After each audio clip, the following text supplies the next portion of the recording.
Je sais que, bon, il y a plus, même si tu es pas il y a Et, toujours c'est plus. clair. Et, Toujours c'est plus. clair. Parce que Dieu veut notre épanouissement total. Total, Mais oui. c'est une processus. C'est une processus. Yeah, yeah, yeah. Oui. Quelles sont les choses que tu aurais voulu connaître Yeah. lorsque tu étais célibataire, euh, voilà, il ne faut pas que j'entre.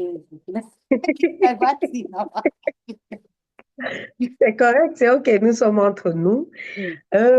Ce que j'aurais voulu savoir, l'une des choses principales sur laquelle je m'attarde vraiment beaucoup aujourd'hui, quand je parle aux jeunes filles, c'est j'aurais voulu être guérie, connaître, en savoir plus sur les blessures intérieures, Ah, beaucoup plus travailler sur ma guérison intérieure et vraiment connaître mon identité parce que je sais que si j'avais su beaucoup plus profondément, si j'avais travaillé sur, si j'en savais plus sur les blessures intérieures et si j'avais travaillé à ce sujet, ça aurait eu une incidence, une grande incidence positive sur mon identité. Donc, hmm. j'aurais voulu connaître ça parce que je dois avouer que j'ai découvert des blessures intérieures. Je me suis découvert des blessures intérieures, mais étant déjà mariée. Mais Mhm. c'est des blessures qui existaient depuis. Oh, Donc, elles se sont juste révélées dans le mariage et ça n'a pas été très évident à gérer. OK. Pour nos éditeurs, tu peux un peu donner un peu des exemples de blessures intérieures. Qu'est-ce que ça veut dire?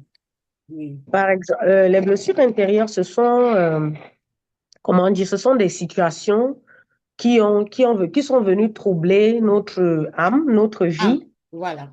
Ah, d'une certaine façon, qui se sont passées dans nos vies et qui ont marqué, qui sont restés comme un sceau dans notre âme inconsciemment, oui. qui nous ont marqué et Et moi, qui, je dis même les blessures d'âme. Les blessures, d'âme, ce sont les blessures de l'âme, oui. oui, les blessures de l'âme. Parce que tu ne vois pas ton âme, mais c'est C'est ça. comme quand quelqu'un te brise le cœur.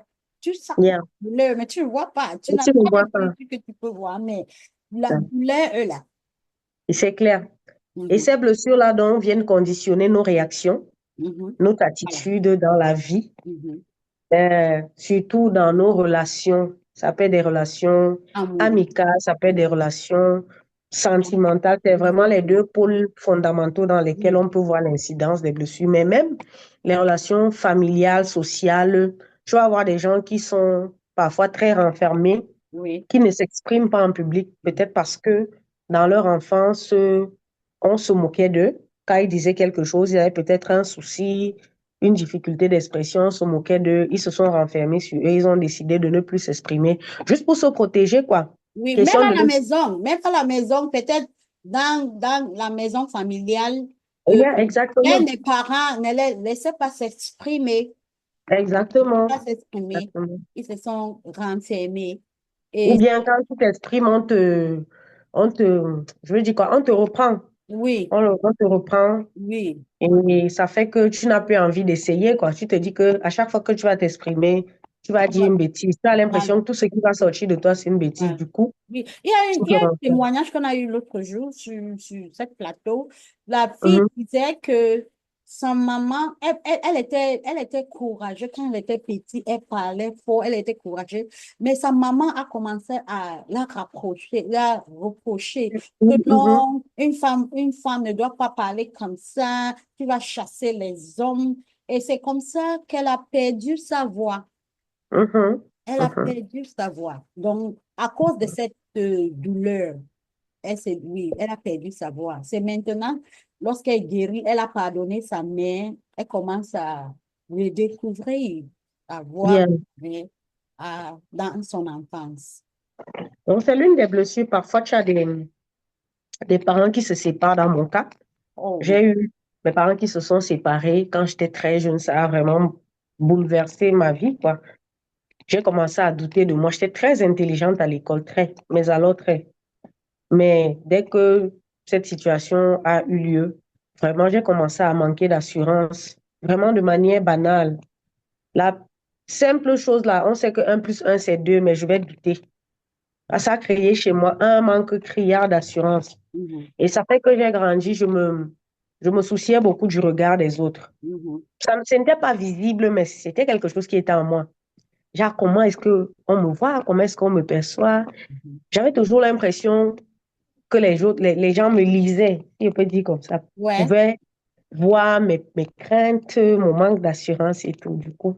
Et je voudrais te poser une question un peu privée. Comment est-ce Oui. que ça a joué dans ton foyer? Au niveau de mon couple, justement, c'était que quand mon mari peut-être ne reconnaissait pas un effort que j'avais fait, Mhm. ou bien on dit comment remarquer, ne Mhm. remarquait pas quelque chose que j'avais fait de positif, j'étais facilement frustrée Oh, oh. parce que voilà, j'étais facilement frustrée et puis j'étais en mode toujours blessée. Tu vois, tu es la personne toujours, la moindre chose te blesse, même quand l'autre n'a pas l'intention de te blesser, tu es blessé. Et c'est un problème parce qu'à chaque fois, tu vas dire à l'autre, tu m'as blessé, mais l'autre ne voit pas. Ça devient compliqué. Ça fait que l'autre ne sait plus s'il faut qu'il te parle, s'il faut qu'il ne te parle pas. Et même quand il faut que l'autre t'aide, en fait, ça crée chez l'autre une attitude aussi de repli sur soi. La personne ne veut pas te parler parce qu'elle ne veut pas te blesser ou parce qu'elle ne sait pas ce qu'elle va susciter chez toi. Mais en même temps, tu as besoin de l'aide de l'autre, de la présence de l'autre et tout. Du coup, tu veux une chose et son contraire. Tu vois un peu. C'est un peu ce que ça crée. C'est que pour un rien, tu es, tu es offusqué, tu es offensé. Les autres peuvent le faire, ça ne te dit rien. Mhm. Ça n'a Mais pas autant lorsque, d'ampleur que quand c'est bon, la personne que tu aimes, bon. en fait. Parce que la Donc, c'était ça. personne qui t'avait blessé, c'était quelqu'un de très proche. Exactement. Exactement. Non, c'est un peu ça. Et ça, je vous assure que sur la durée, dans une relation amoureuse, je veux dire dans un couple, sur la durée, c'est difficile ça peut être très lourd. Mhm. Très, très lourd à gérer, surtout si toi, tu ne te remets pas en question. Parce qu'il y a des gens comme ça qui se disent toujours que, en fait, c'est l'autre qui doit faire Mhm. les efforts. Ça devient comme on Pardon, appelle un cercle vicieux, oui. un Un secret. fardeau. Exactement. L'autre te dit, je t'aime. Je prends des cas, je Ça ne t'aime. te Tu ne dit crois rien. pas. Tu n'acceptes pas. Tu dis oui, mais au fond, tu ne crois pas parce Oui, que tu tu ne ne crois t'aimes pas, pas oui. Parce toi-même. que les gens, les premiers, on dit caregiver en français, en anglais, caregiver, les premières Je vais personnes prendre dans soin ta de vie qui toi. devaient te faire ça, qui devaient te bâtir dans cette réalité, ne l'ont pas fait. Ils ne l'ont pas fait exactement. Maintenant, Exactement. tout le monde est suspect. Exactement. Donc, l'autre va te dire vraiment, moi, je t'aime, tu ne crois pas. Tu dis, OK. Il fait tout. Oui, c'est vraiment frustrant. Et ça épuise, tu peux épuiser vraiment ton partenaire à la longue. Si Dieu ne se révèle pas à toi, parce que moi, Dieu s'est révélé à moi très vite. C'est Dieu qui m'a parlé personnellement. La première fois que j'entends ce mot, c'est Dieu qui m'avait parlé. Pour que je commence même à voir ça et à remarquer ça. Oh, Et wow. Dieu qui m'avait dit que ça, ce sont les blessures intérieures. Tu dois travailler sur toi. Hmm, hmm, hmm. C'est ça. Oh, on va parler de ça. On aura une autre session sur ça. Donc, pour tous les auditeurs, vous pouvez vous entendre, vous pouvez attendre. Il faut suivre cette euh, programme parce qu'on aura une session sur les blessures intérieures. Vous Mm. allez comprendre tout ce qui parce que c'est beaucoup. Donc, c'est vraiment large. On ne peut pas entrer C'est dans vrai. les détails maintenant. Mais en tant que célibataire, il faut te guérir. C'est la meilleure chose qui puisse t'arriver. Parce que dans la Exactement. guérison, tu vas trouver ton identité. Tu seras épanoui en tant que célibataire d'abord. Parce que le plus souvent, Yes. on veut que nos conjoints nous épanouissent parce que nous ne sommes pas épanouis en nous-mêmes. Nous Yep. n'avons pas C'est trouvé clair. l'épanouissement de soi. Et nous, Mhm. à tout prix, c'est beaucoup d'entendre. C'est Dieu qui peut t'épanouir à 100%. Un être humain ne peut pas. Exactement. Personne ne peut te donner ce que toi-même tu ne peux pas te donner. Donc, En dehors de Dieu. oui, en tant que célibataire. C'est clair, c'est ça. Donc, pour la question de l'identité, pour la question d'identité, ou bien tu as jumelé les deux. Est-ce que tu peux me rappeler la question? Ok, parce que tu as dit que l'un des choses, tu as parlé tu aurais aimé que tu sois guéri et Oui. trouver ton identité avant le mariage. Oui, je parle d'identité parce que c'est comme des clés, Mhm. mais honnêtement, l'une des choses, la première chose va entraîner l'autre. Oui, Quelqu'un qui n'est pas, c'est qui vrai. est malade, Oui. quelqu'un qui est blessé dans son âme Mhm. aura forcément beaucoup de problèmes d'identité. Vrai. Beaucoup de problèmes de Beaucoup. croire en soi, savoir qui je suis, savoir ce que je suis capable de faire, savoir ce que je vaux, et Mhm. aura tendance à trouver son identité dans Dans, les autres, dans le oui, dans soutien les des autres, autres, dans l'approbation les des autres. activités, oui, dans les activités, il y a cette mot que les gens utilisent. On va parler de ça. Il y a cette mot que les gens disent, je suis une femme forte, je suis une femme battante, je suis une Exactement. femme Pourtant, ça, c'est indépendante. juste un Surtout masque, une femme indépendante. Maman, c'est Dieu qui m'avait aussi c'est un faux révélé mot. ça. C'est Dieu qui m'avait révélé ça.